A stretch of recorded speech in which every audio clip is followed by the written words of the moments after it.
मित्रों, जय सिया राम। हम लोग सूरत से ट्रेन में बैठ गए हरिद्वार के लिए और हमारे साथ में है यश और ये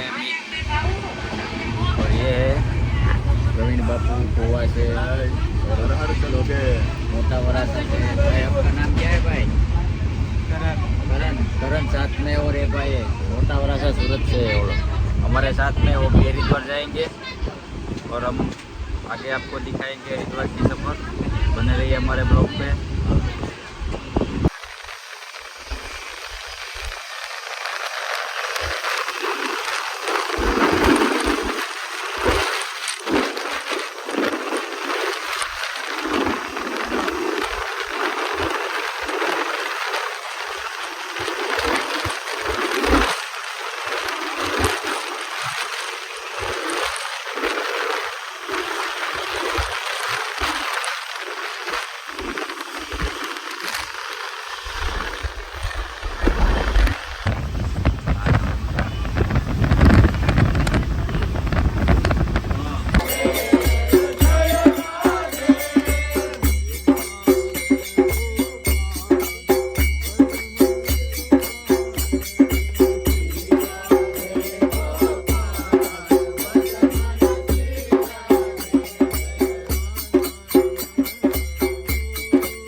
ભગવાન હરી છે ને હરી લે હરી બોલ બોલે તો બધા પાપ નાશ અને ગંગામાં તો આપણે ધોઈ જ નાખવાના. હાલો હવે ગયા આપણે હરી બોલ બગાડી દે ગયા પાપ તમારે જોવાઈ જાય પાપ છે. હાલો